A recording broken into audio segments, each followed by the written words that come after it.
Hello, everyone, and good evening to the LS. Welcome to the LSA Transfer Room.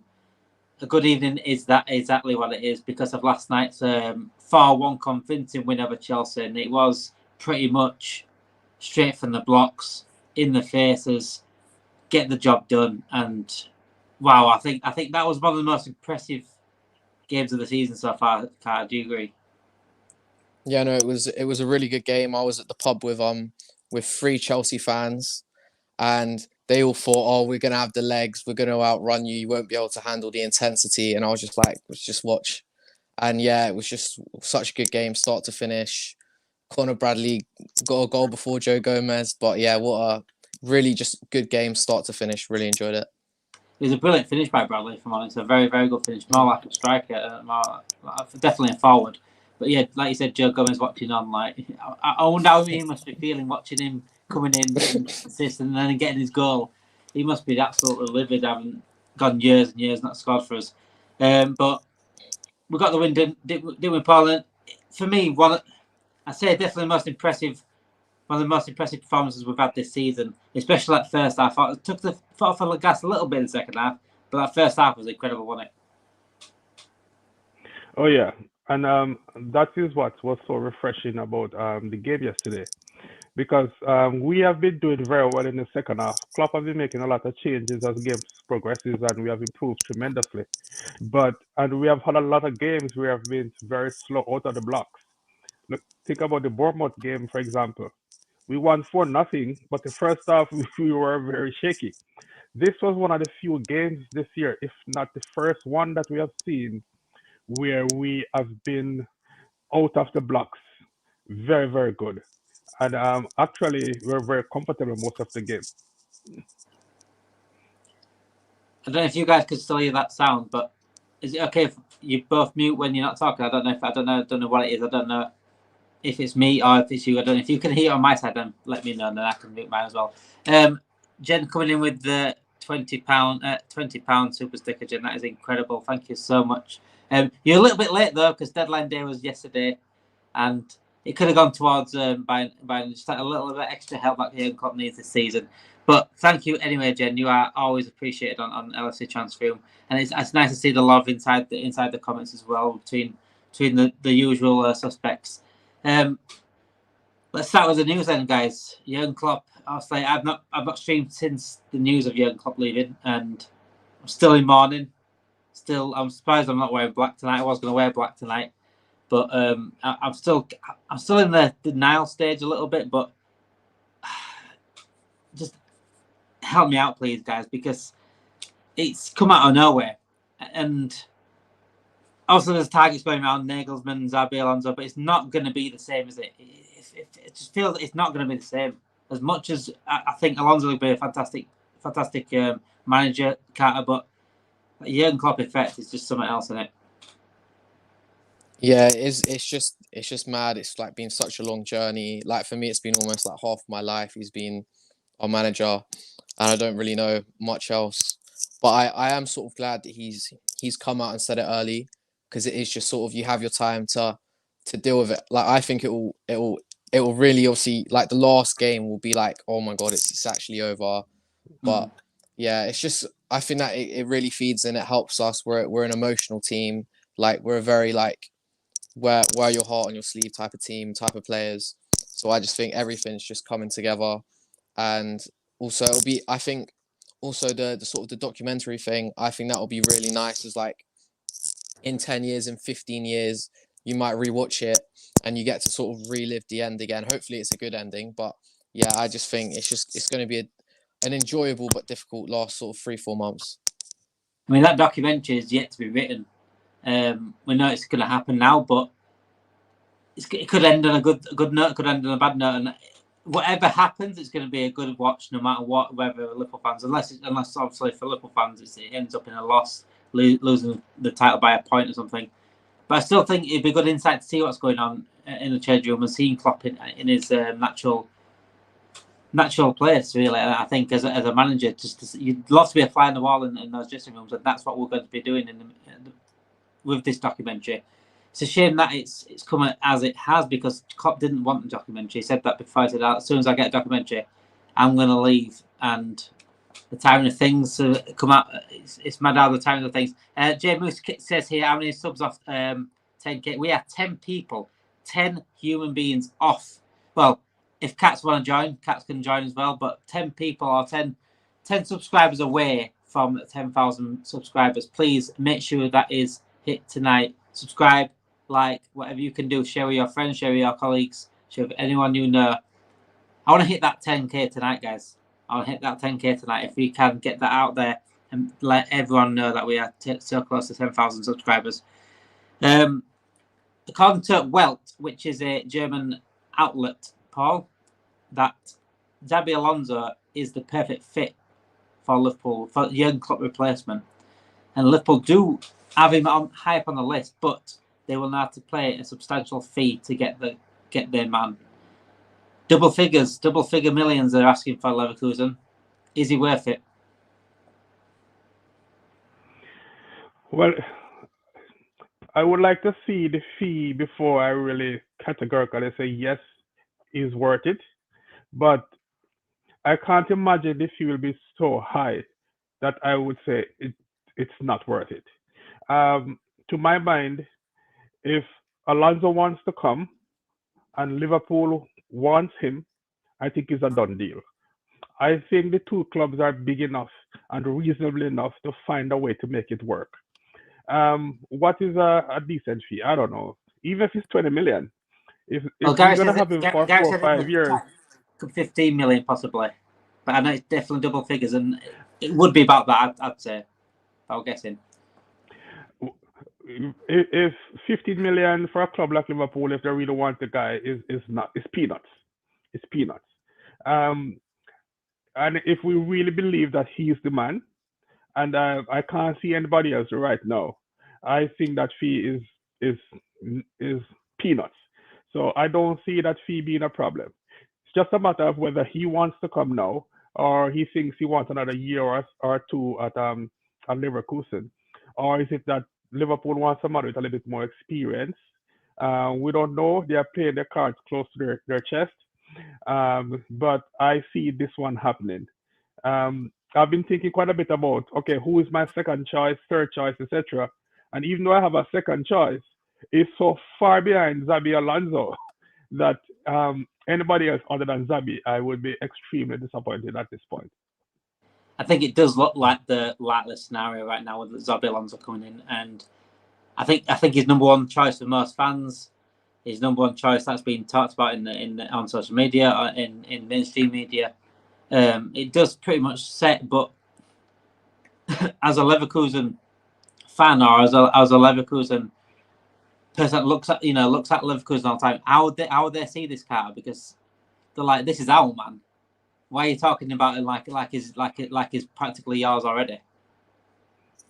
Well, I think the thing is when you sort of get those type of managers or sort of like a high profile player comes in, like I think it might not be you might not have them for ages. Like it's almost like where Klopp's kind of said he didn't expect the team to be this good this quick, and that's why he's gone, I can step away now. Whereas I think the issue for Alonso is Leverkusen fans is they've become so good so quickly that now everyone's like, he's the man. Like if he'd have maybe had an iffy season, if they'd have been maybe 6th or 5th and doing all right, people would have been like, maybe give him a few more years and then we'll go for him, because he'll always have the opportunity probably at one point in the post-Klopp era to have the job. As long as he doesn't go to Al Ettifaq or something like that, he'll always have the opportunity. But I think they've just got too good too quickly for him to stay now. And that's almost the issue they're having with some of their players like Boniface and Florian Wirtz. They've almost got so good now that it's like people almost see Leverkusen as not like Spurs, but they're kind of like the Spurs of Germany, I think, because obviously they lost like the league, the Champions League, and the Cup final in the space of like 2 weeks in one season, so they're a bit Spursy. So I think people always look like Wirtz has to go to Bayern and Boniface has to go somewhere and Frimpong has to come to the Premier League. So I just think for Leverkusen at this point in time, it's just the tough reality of where they are. It does seem like Dortmund with Klopp. It does seem like Dortmund with Klopp, and Klopp was the guy that everyone wanted as a manager. As soon as Brendan Rodgers went, it seemed like the perfect answer. It seemed like it was an easy way for FSG to go, really, with Klopp. I think everyone wanted him again. Similar sort of position, where pushing Bayern Munich for the league. Similar sort of players with that. They're on the edge of like going to maybe a bigger club in the end, like Haaland, for example. At Lewandowski, obviously back then before Haaland, but at Lewandowski, the Klopp area, and it just seems like a circle of Dortmund, Liverpool, Leverkusen, Liverpool. It is an easy one to get, though, isn't it, Paul? I think it is an easy one to get if they agree the fee. Also, there is numbers being talked about 15 million there, but it's already been said that former clubs of Alonso, like say like Bayern Munich, Real Madrid, Liverpool, probably may have first dibs on this. It does seem like an easy get if we do push it. Do you reckon? I think so, and this is what I would call a win-win-win. I noticed I said 3 wins because one, Liverpool would get the man that they wanted. Xabi Alonso would get to go to the club to return to Liverpool and be the manager. Plus, don't remember that Leverkusen is a German club, and a lot of the German fans, look at Klopp or want Klopp as national coach, German manager. The present manager, I think his contract ends at the Euros. So if Klopp takes a year off, and then next year he decides to take on the German national team, which is what pretty much all the Germans want, everybody wins. So I don't see that it being a problem, because if everybody wants it to happen, then of course it will happen. But I've been thinking though, I don't know what you guys think. I know Klopp has said yes, he's leaving, but he apparently made up his mind from late in the summer, and he told the team, I think November, we are being told. If you look at the performance of the team since between October, November, and now, the emergence of all of these new talent, the refreshing way we are playing, getting results even without our best players when they're not available, the love that Klopp is receiving right now, there's just a little part of me that says, listen, if all of the club players, especially the younger ones, come on, go to him and says, do not do this. Give us another year. I cannot. Give us another year. And a petition from all of the fans and everybody says, Gaffer, give us another year. We are on track to win. We are in line to win probably 4 trophies this year. Even if we win 2 or 3, this is the best we have looked in your entire time at the club in terms of depth. Give us another year. And then we would give Xabi another year to kind of gain some more experience in Germany. You would also be able to leave in time to coach your national team for the World Cup in 2026. I think you would have to consider it, Damon. I mean, Sir Alex retired and then came back and did several more years. So I don't know. Maybe it's wishful thinking, but I think we should give it a shot. What do you say about that? Do I think that we should give it a shout? I'll happily sign them on to next year and maybe a rolling contract, like do it year by year. But the fact that you were laughing throughout that, you were saying that, says that says I don't think it is more like Neverland belief than you know what I'm saying. It is. You're gonna break my heart, Paul. You're gonna break my heart again. I don't want to have him staying and then going. I can't deal with that sort of like. I need to know. I'd rather be told straight away. Like if he's going, you're going now. I don't want to come out round and say he's staying now. It's just too much, mate. You see, I think Klopp decided to leave when he looked at his midfield and say guys like Hendo, Fabinho, Thiago, no legs. The team is not able to play the way he wants to play. And he didn't. I'm pretty sure even Klopp is surprised that the team has been rebuilt so quickly, right? And literally all of the signings we have over the last year has just seemed to be spot on. The young guys coming through the academy, everybody is putting in performance after performance. So, I think there might be a little voice in the back of his head to say, Wonder if I should stay another year. Wonder if I announce my departure a little bit too soon.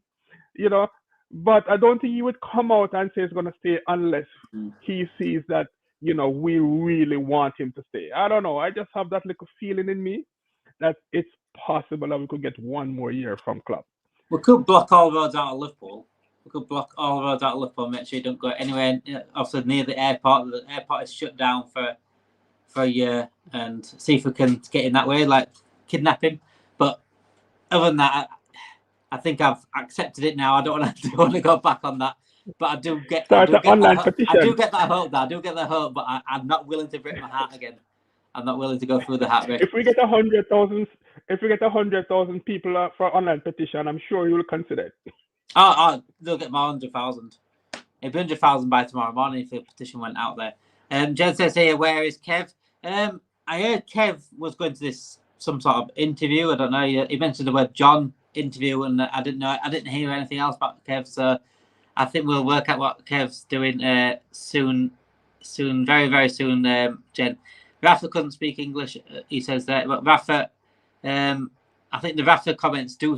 I think he said a lot about what the Klopp said about Klopp's future. Really, he said there is more to it.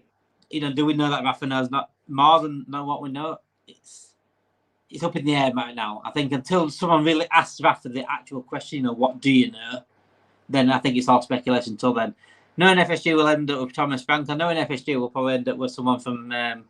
We'll probably end up that guy at Dorking that's got no qualifications. But he's actually doing a good job at Dorking. That's fair play to him. We know Alonso wants it, but does he want it now? That's a very good question, actually, Carter. Does he want it now? Like I said, he's been there, a year? Just more than a year at Leverkusen. Gerrard himself, go back to Gerrard, he said himself he wouldn't take the Liverpool job unless he knew he was ready. Do you think Alonso would? I think it's difficult for him because it is at the moment it is the big sort of so many jobs are looking available, like us and Barcelona. So it's like who's going to go where? And I don't know if you guys saw, but like Tuchel basically said he'd really like to manage in Spain. He thinks like he just would enjoy it more than Germany. So maybe he would go to the Barcelona job and then the Munich job opens. And there's just a lot of jobs that might be up in the air and a lot of movement. So if I would love Alonso to come to Liverpool, but if I was his advisor, I'd maybe say, look, go to Bayern Munich. You should win. Like, if you stay there for 4 years, you should win the league every year. Like, build your like status. Just do that. That's the easy job. Madrid and Liverpool are going to be a much harder job compared to that one. And I just think if I was advising him, I'd say maybe go to Munich first because the Liverpool job's always going to be there. If he does well at Munich, we'll always take him. Like if he does well at Munich, but Real Madrid will still take him. However, if he struggles at us and it goes really badly, will Madrid take him? Will Bayern Munich take him? Like I think we are because of the nation state that is Man City. Like we forget Klopp has had to go up against the whole country who can fake players' ages and move them around or allegedly. But they can just sign whoever they want and sign youth players from all over the world and bend rules and whatever. So I think it's a big job to come and say you've got to compete against this whole operation. Like when it's like they sign academy players, it doesn't say welcome to Man City Academy. It says welcome to the City Group. Like they are just they're a huge obstacle for whoever comes in. But maybe he thinks he's ready for the challenge. Sometimes you're ready. Like look at Arteta. He got said, he puts the bibs out or the cones out, and he's done a very good job at Arsenal. He's taken them from a bit of a joke to a very difficult team. So I just think it depends. It just really depends on how Alonso feels, to be honest. I think the Liverpool job right now after Klopp is probably the most. It's probably the most exciting job to get, but the complete opposite at the same time, because obviously Liverpool. Right now we're on top. We're looking good. We've got a new system. We've got some world-class players. Left in a decent time on the pitch. Left in a decent way on the pitch. But replacing Klopp again, it's complete opposite of like, wow. You're here. You've got to do it now because Klopp. Again, you talk about working against City, but he's also worked under FSG and he's worked under tight tight shoestrings for the majority of it. And even Klopp has had to throw two entire seasons away as Liverpool manager. Jurgen Klopp, the best pound-for-pound manager in the world, has had to throw 2 seasons away under this ownership. So anyone not coming in and thinking, well, if he's having to throw 2 seasons away, he's only won 1 Premier League title and this and that. What am I going to do there? It is a terrifying but exciting prospect for anyone that comes in, Paul. Do you agree? It is. But then again, if you're in Alonso's shoes, I'm sure he has Liverpool as one of his dream club that he wants to manage. But I'm also sure that he did not expect an opportunity to come up so soon. Maybe he's thinking that, you know what, I will, try and learn my trade at Leverkusen for a couple of years, and maybe 2026 or so, when Klopp leaves, then I would be ready. So he wasn't thinking about next year. But on the other hand, if the opportunity comes up now, I don't think you can risk saying, you know what, I'm going to wait and let somebody else go now, and then I will come back for Liverpool, down the road. Because one, we may get a manager that might be here for 10, 15 years. Secondly, what if things tank for him at Leverkusen? Right now they're flying, but they haven't won anything yet. So you could be in a situation where another year or two, people say, hey, maybe he's not as good as we thought he was. So these kind of opportunities, they don't come every day. So if Liverpool really reach out to him and say, you know what, we want you to come, I don't think it would make sense for him to say, you know what, I want to come, but I'm not ready yet. Give me a couple of years. Because that opportunity may never come back.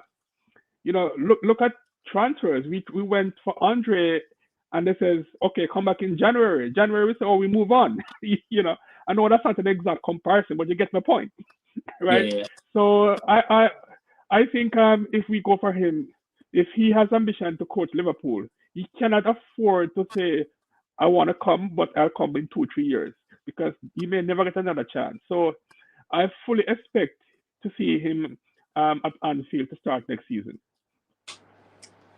First, it was Paul giving me the thought of Jurgen Klopp staying, possibly. Now it's LAR giving the thought of a new owner. Yes, it's gonna. People are trying to get my hopes up tonight, but I'm still going to stay realistic right now. We're still keeping FSG and Klopp's going.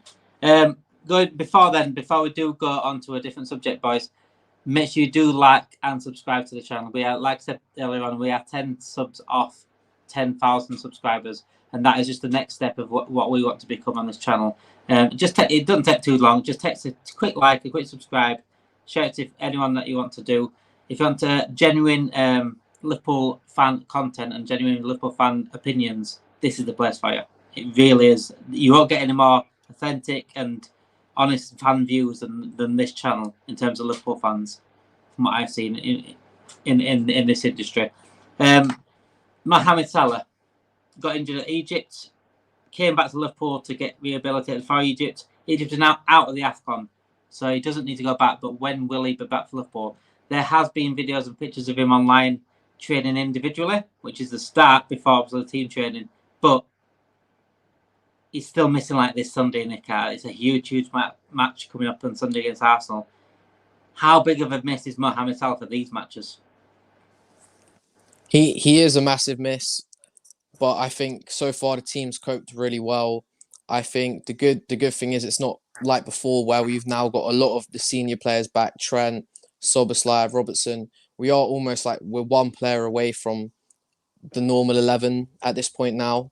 And so I think it is disappointing, but I think Arsenal, then is it Burnley? Like if we just get through the Arsenal game, I'll be very confident. Like hopefully he's back for the final, because that will be a big game and it will be good to have him on.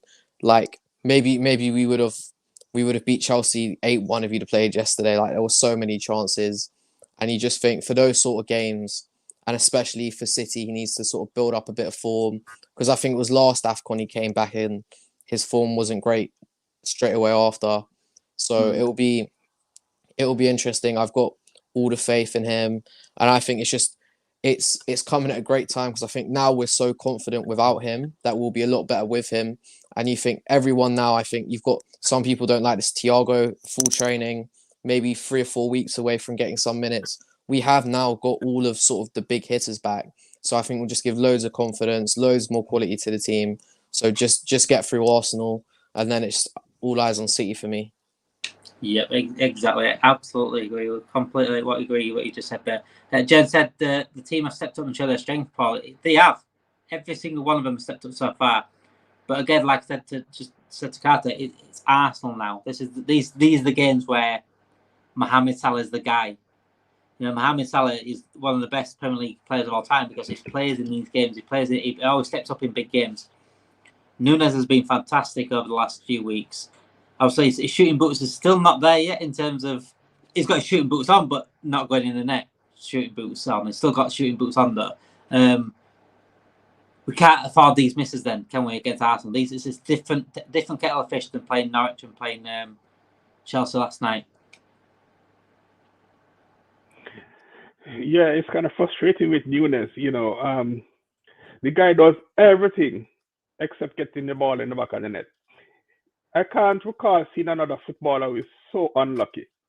You cannot hit the bar or the post 4 times, even if you tried. It is so unlucky. So you know what? For the Arsenal game, I think law of averages will suggest that his form, or his luck, I should say, must change, right? And I'm not a betting man, but I would probably bet if I was that he will get the ball in the back of the net against Arsenal because he just has to. Because the guy gives you 100% every day. He doesn't stop run. He shoots when he sees the goal. He passes when he has to for an assist. You know, so his luck has to change. As to Salah, Salah is our best player. There's no question about that. But I'm really happy to see how the other players have stepped up in his absence. And it probably might be even a bit more headache for the opponents because it's easy to game plan when you know exactly what you're gonna get. But with Salah not available and everybody else is contributing, we are getting goals from midfield now, which we never used to get. With Jota, such a threat. I don't know. I just think that Arsenal is more worried about us than we are worried about them. I think after 2 managers for the next couple of days, I think Arteta is the one that is having sleepless nights about the game on Sunday. I think they really fear us coming. So I think we'll be relaxed. And I have a strong feeling that we're going to turn them over. It won't be like Chelsea because they are better players, they're better coach, and they're at home. But I just believe that we are going to turn them over on Sunday. You know, and Klopp really have a selection headache because I don't know how you're going to leave Bradley and Gomez out of the team. But I mean, if Trent is fit, he's a vice captain, so he has to play. So I don't know. Joe Gomez, keep it Andy Roberts out of the team at left back. That was unthinkable a month or 2 ago. But if you are the manager, you have to pick the best 11. You can't be sentimental. So I don't know how he's going to pick an 11, but that is a very good problem to have, because Endo is not back, so I guess that's not too difficult in the midfield. But when he's back, what do? You're gonna drop Endo, you're gonna drop Curtis Jones. I don't know, man. I can't recall us having such depth in our squad where any 11 you pick from 14, the team is just strong. So we just have to wait and see how it goes. But it's going to be interesting to see how we navigate and how we keep all of these young players, give them the time and the minutes that they deserve. It's going to be tough, though. It's funny, isn't it? Because a lot of people including myself, got a lot of hate last season for asking for new midfield, asking for new midfielders, asking for signings. It's funny how signings work out, isn't it? It's funny how signings can turn everything around. It's not that hard. It's not that simple. That's how football works. Alex Ferguson didn't keep the same 11 every single season. He always updated. He always refreshed. He always made sure people are out the door, people are coming back in to, keeping up. The same with Pep Guardiola is doing it now. Pep Guardiola does it now. He's always making sure he's got a fresh team, or a little bit of an extra player every single season to give that boost on and to let someone else out the door that was past it. It's so easy to, and people just saying, all you want is transfers. No, we want success. We want to be challenging for the title. We don't want to have to throw away seasons under the best manager we've had since Paisley and Shankly. Got one more year of him, and we need to, he deserves more, and he hasn't won more. So give him what he needs. Heliar says here, another point, FSG at 10k.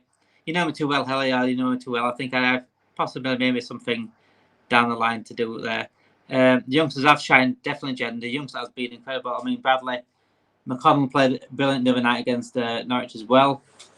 But yeah, Bradley has given Jurgen Klopp an headache that it's not a bad headache. It's something that you could probably go with water, but it's been incredible. Yes, James, academies do work too, but it doesn't mean that you have to rely on the academy players. If you relied fully on the academy players, we lost every other player, and the academy players weren't playing. It don't work because academy players can get inconsistent. They're not ready to step up. You still need a good mix. I'm not saying get rid of academy. Don't bring academy players. Look at Bradley. Look at Kwanzaa. Incredible players. But it doesn't mean that we don't go out there and buy players because we're in the academy. That's ridiculous. But yeah, Bradley and Trent. But Damon, go on, mate. Go on. This should be a sign to players when they're choosing the clubs in which to sign, because Caicedo might not be worth 110 million in retrospect, but I'm pretty sure if he was playing for us, he would look a lot better than he looks playing for Chelsea. Because he is not a rubbish player. He's a very good player in a bad situation. So I'm pretty sure if he could revisit and change that decision, he would play for us. Because not that everything, it worked out well for us, of course, because we have some good signings. But I still strongly believe that if Caicedo was with us, we would be a phenomenal team nonetheless. So this should be a lesson to people, to players. Just don't think about the money. Look at your career and be careful when you choose a team, because we are showing that with the right situation, if you have the talent, you can excel. Exactly that. I'm surprised people even looked at Chelsea last season, and it must be a money. I think it's an agent thing, if anything, because it's literally the agents' greed and looking for money and getting more money, and that's all they care about. And they forget to think about their clients' future and what's best for them. And in the Lavia situation, also I think Liverpool messed Lavia around, but there's no way that agent should have been going to Chelsea and saying, "Yeah, this is a better prospect." Having just signed Caicedo, by the way. Like, where's he going to play? Because what I'm saying is, I think it is all on agents. Lavia, mostly. Lavia and Caicedo play the same position. So there's absolutely no scenario in which Lavia, Caicedo, and Enzo can be on the field at the same time. So it just makes no sense. I just didn't get that signing. I didn't. I don't understand why. I don't understand what was the attraction at Chelsea for me, apart from the money.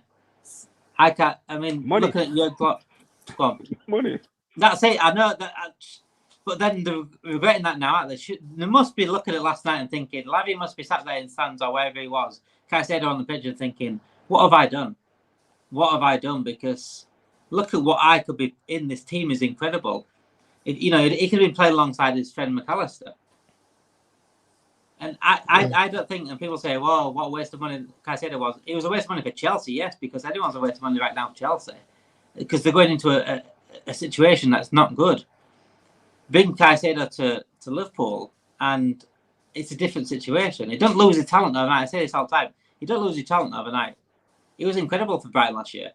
And he played right back and centre back at times as well. And it absolute perfect Liverpool player, Caicedo was, with his versatility as well.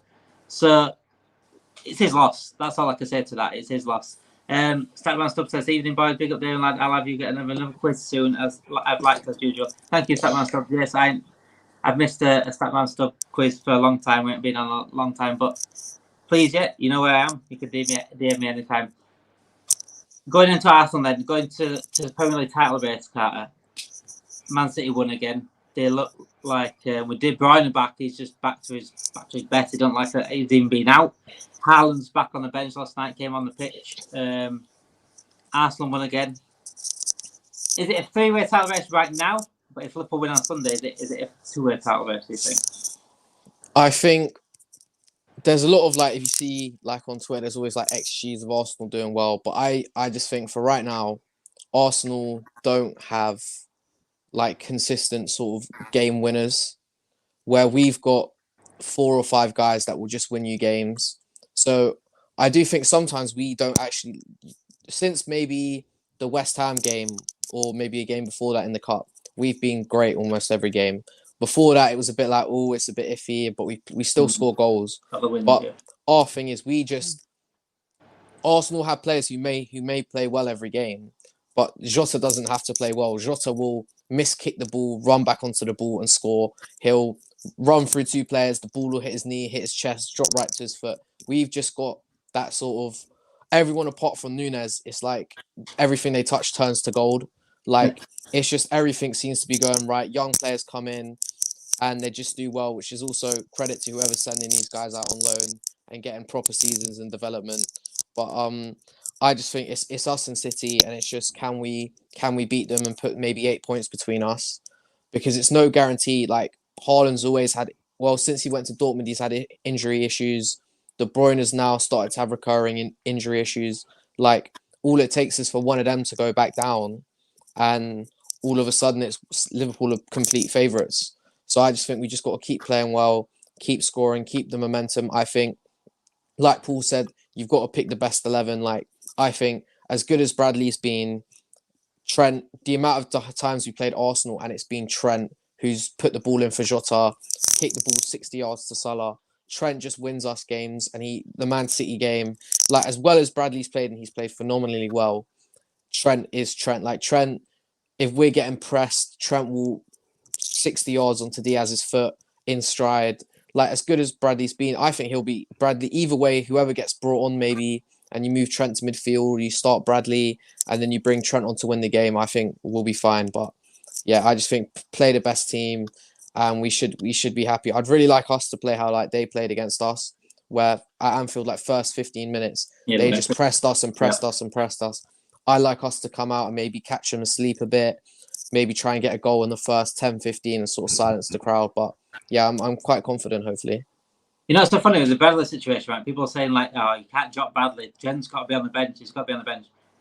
By the way, Trent was on the way getting PFA Player of the Year this year. Yeah. He's been the best player in the league.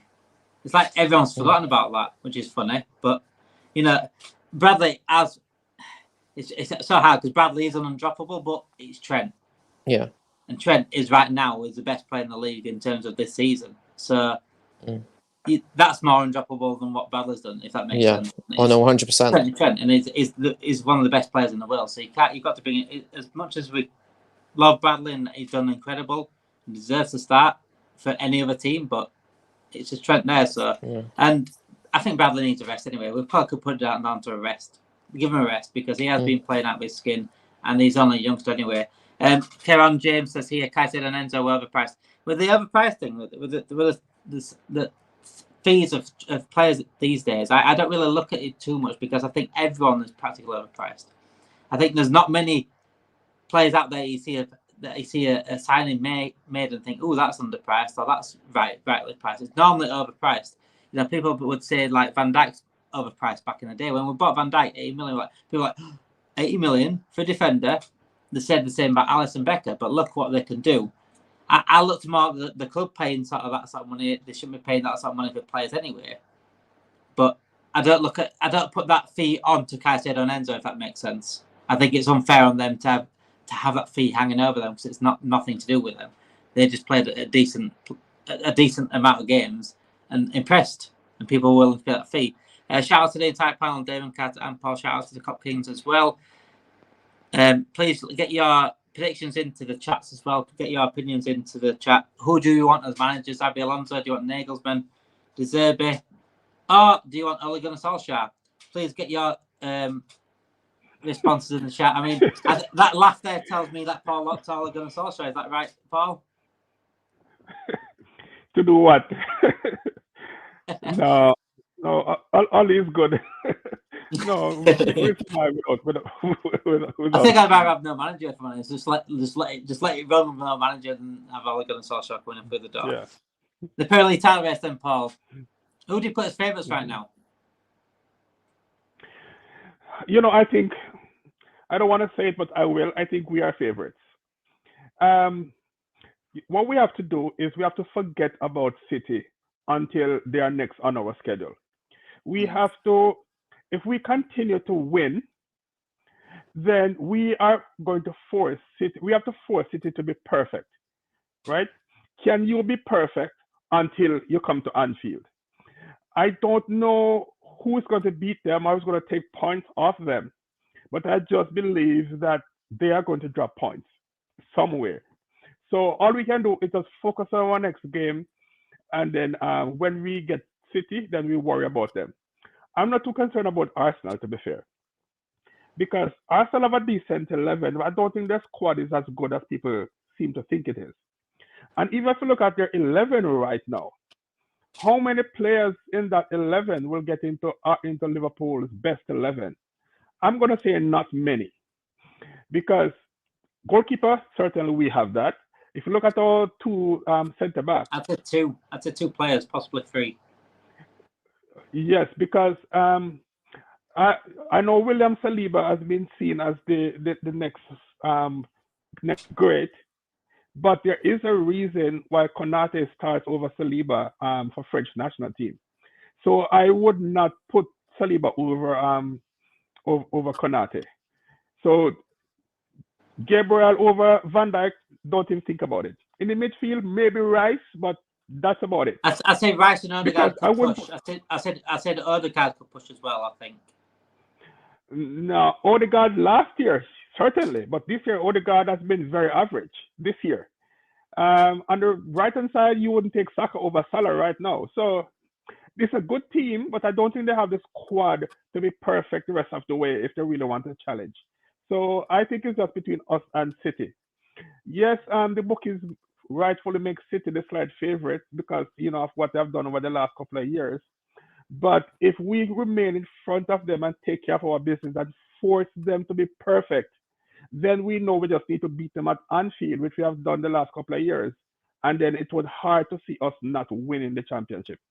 I don't think we're going to be battling it like Arsenal, where we entered the last 5, 6 games with a lead and then lose games and battle it.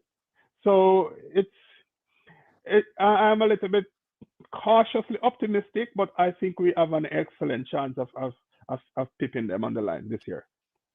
I think if we just do our business, we've won the league. It's as simple as that. If we beat whatever's in front of us, we win the league. We shouldn't be really like Paul just said. We shouldn't be looking back at City and thinking, "Who they've got? What have they done?" We concentrate on ourselves, beat Arsenal this Sunday, go on to then win, keep going, and then also when City come round at Anfield, then look at City and think, now this is the game where we can go clear, or depending on what we do in our games, that's the only time you really should look at City and think, how's this going to look on the league table afterwards? Because we shouldn't be looking. We know City are an absolute animal when it comes to this, so really, you could even look at their games and think, just expect to win anyway. So thinking about that they should expect to win, we should be going into our games thinking we've got to win. Because if we don't win, City are winning.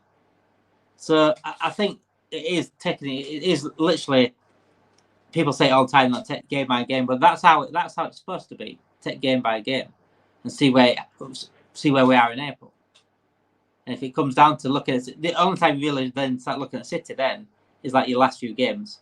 You look at each of the fixtures list, and that's, I think, even managers and players won't admit it, but they probably will have a little sneaky look at that because they've got to, they'll want to see, they could drop points there, they could drop points, but this City team hardly drops points anyway. So I just think we just concentrate on ourselves, get our business done, and we, like I said, Paul, we could win this title. Carter, do you still put City as favourites, or do you agree with Paul where Liverpool are nicking it right now in terms of favourites to win the league?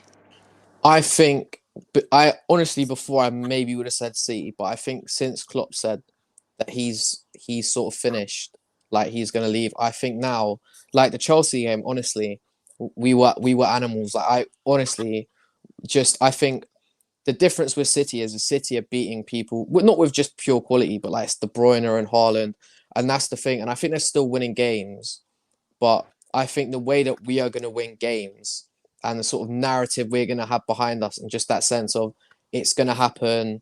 Like I think teams will look and be like, oh, I do not like City. You might have a chance, but I think teams will look and go, Liverpool, you will not get a rest. City might have more of the ball and pass it around, but Liverpool are going to be dogged.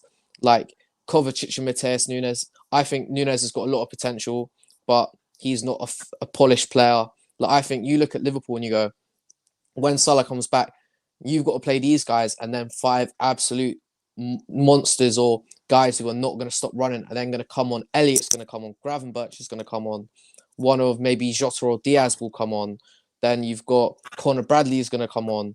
Endo is going to come on. You're just going to have for 90 minutes the guys who played a full game against us. It's going to be horrible. Like I think we're gonna terrorize teams more now. And I think because we've got so many good players to come on now, before where maybe we win 2-3-0, I think we'll see more 4s and 5s, because when you've got high quality players coming on, like it's not no disrespect to Minamino or someone like that, but when you're bringing on guys who have an argument to be starters, I think it's like City before. City would be 3-0 up, sub Mahrez and Sane on, and then they go score 3 more goals. Where I think that's us now, where if you look at last night, if you had Salah on and then you sub, let's say Jota doesn't start, you sub Jota and Gakpo on, they're going to want to score. They're going to be pressing so intently. I just think we're going to be a much more horrible team to play against. So I'd almost swing it our way now. This is why depth's so important when it comes to challenging for title, especially because you look at your bench, and Klopp looked at his bench last year and people are like, oh, why has he not made a sub? He's looking at his bench and thinking, who do I bring on? Yeah. I've got Milner here, I've got Henderson here, I've got Naby's got 2 crutches and Oxlade-Chamberlain's laid out flat. So, he's looking out and thinking, who do I bring on? Because it makes me laugh that people didn't want, people didn't want the midfield and people didn't want new transfers, because it's common sense for me more than anything. And it's this Liverpool story, like you said, this Liverpool story seems perfect for a documentary, doesn't it? I don't know about you guys, but it does seem perfect. I think someone should jump on that idea of getting a documentary out there for Liverpool, because that story is fitting perfectly for Jurgen Klopp.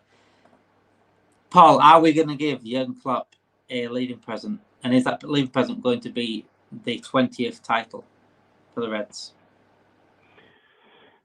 I think so, Damon. I think so. Why I'm so confident too is we are scoring goals, right? And I had this argument with a lot of Liverpool supporters, probably even you yourself, Damon, earlier this year. We talk about the need for a destroyer 6. This Liverpool team is not built to win 1-0. We are built to win 3-1, 4-2, because we don't have a destroyer 6 to mop up and to sit in front of the back 4, right? But what we have instead is 3 or 4 midfielders who is always moving, always getting into the box and creating more chances. So Rashford just scored a good goal too. So I think we have so many goals in this team that I don't see anybody stopping us. So I think we're going to do it. If you look at our last few games, 4, 5, 4, 4. That's what we are scoring. So and that's without Nunes bagging fear us. 600 shots a game. There you go. Right. So what that means is that teams are going to fear us. Teams are going to play us a lot differently because of that. So I think we are going to do it. We have the tools, we have the players, we have the goals.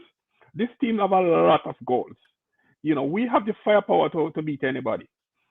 So don't expect to see any 1-0 or 0-0 or anybody going to beat us 1-0. We are going to score goals. And that gives us a lot of chances to win this league. And I think we're going to do it. It does feel like reminiscent of the 13-14 season, but we're a better team. That sort of like we were just outscoring everyone.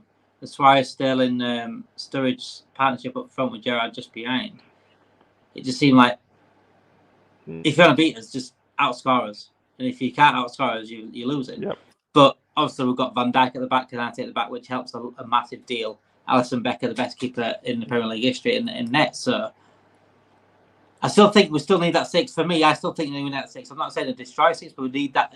We need a more defensive-minded person than McAllister, if that makes sense. So let McAllister do a little bit more going forward and get the best out of him. I still think we need that 6 in terms of definitely long term. We could get away with it this season, I think. But I still think, for me... Endo Endo to carry us until Bajcetic is ready. See, you're laughing at the same time and saying that, so I don't know if to take you seriously or not. Endo has had some incredible matches, but again, he's not the long-term 6, and he's not the... Is Bajcetic the long-term 6? That's up in the air again. I think Bajcetic is better as a number 8 from what I saw of him last season. I think he'll better box-to-box. Again, I think he's technically brilliant, and I think he's too good going forward to waste him and as just a holding 6. If we were to get someone like Caicedo, for example, like we said earlier, then I think the rest of the team just does what they need to do. And I think Endo would be a fantastic replacement for whoever that was anyway. I think McAllister stepped up in the 6 recently, but people seem to forget that it didn't, McAllister at 6 didn't work for majority of the season.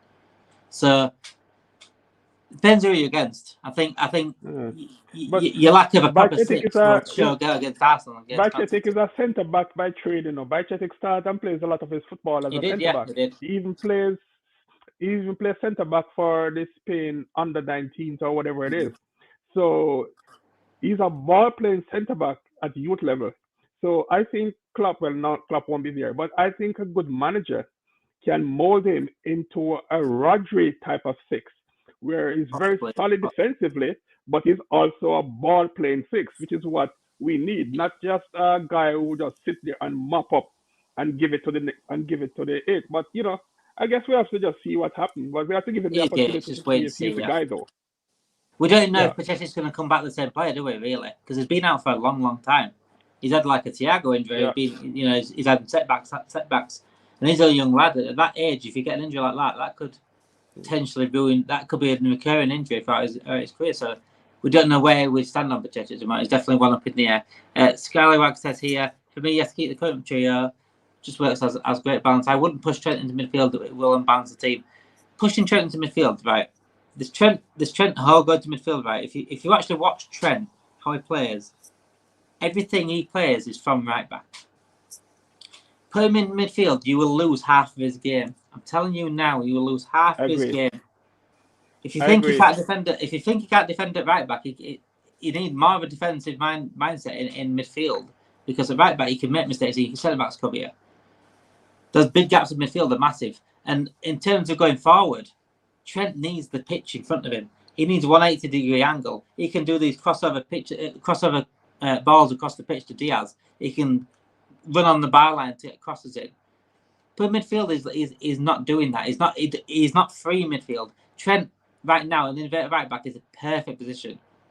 It allows him to be free. You see him sometimes roaming at left back. When he's in midfield, he won't be able to do that. Because if he feels free in that midfield, he leaves huge gaps that we can't have. Trent needs to be free, and where he is right now is absolutely perfect. The reason, and people say, well, change it up in midfield. He's PFA Player of the Year right now, so why are we even talking about changing him in midfield? In the position he is right now, he's a PFA Player of the Year. Favourite for it, easy. He should be winning it. Especially with the league, he wins it. So why are we thinking about moving his position when he's playing at that level right now? And he played like that level last season as well when we're moving to inverted right back as well. He played at that level. That's why I went on that winning run and ended up, nearly getting top 4. Is because Trent changed his inverted right back role and was allowed to do it. That's kind of like here. We won't get the time to spray those killer passes. He would not get the time or space he needs, and he won't get the vision he needs either in midfield. So this whole midfield thing, it works for England because he has Malta. I think it's a pointless comparison. pointless comparison. He probably can play midfield. He's got the capability to play midfield against certain teams. But right now, he's good where he is. Absolutely perfect where he is. And if he wasn't perfect where he was, you'd see it on the pitch. You'd see he won't be performing well on the pitch. Just before we go, guys, Carter, give me your predictions for Sunday's match. Is it all 3 points for the Reds? I'm gonna say 3-1 to us. 3-1 to us. That's 3-1. It's definitely a more comfortable thing that I'm thinking right now, Carter. But that is, 3-1. I'd take that certainly right now. Take a 1-0 win it right now, Paul. What about you, Paul? I just wanted 3 points. It doesn't matter whether it's 1-0 or 5-4. But if I should give you a prediction, I'm going to say 2-0. We're going to score the second goal. We're going to score very early and very late. That's my prediction. Emirates. And I like that optimism. Yep. And Darwin Núñez will score. So 2-0 Liverpool. This has been a funny stream, really. We'll talk about Darwin Núñez scoring a goal against Arsenal on Sunday. A clean sheet, hopefully, Paul says there. Paul should also give us the thought of possibly extending his contract. If you want to go to bed on that, if you want to sleep on that, Paul, and talk about it tomorrow. That'll be. But yeah, everyone, please, go to bed tonight with that thought in your head that Jurgen Klopp may change his mind. Paul said he may change his mind, so he might change his mind. If we go on to win the title this season and we do look refreshing, he might give him that little spare on he needs to sign another contract. There's always that hope. I'm glad Paul given that hope, because if you don't have hope in life, what have you got? Heliot give me the hope of a new owner within 3 years. Heliot, I'll hold you to that, my friend. I'll hold you to that. I hope everyone has a great weekend, by the way, and have a great night for the rest of the night. Friday tomorrow, so I'm guessing everyone is going to be a little bit happier tomorrow morning, knowing that the weekend's coming up. Massive game on Sunday against Arsenal. A 6-pointer, people would call it. For Arsenal, I think it's more pressure on Arsenal, though, if I'm honest, because if Arsenal lose this, I think it's a 2-horse race. I think if we lose it or draw it, I don't think we'd be bothered, but I don't think it'd affect us that much in terms of title race. But yeah, it would be a huge, huge win if we did get that win. And I think it'd be a statement, if I'm honest. Absolute statement. It'd be a statement to Arsenal, sending them out of the title race. It'd be a statement to Man City, because they know we're not playing the season. Thank you, everyone, for joining tonight. Thank you, Carter. Thank you, Paul. I hope you have all a great night and have a great weekend. Up the Reds, guys.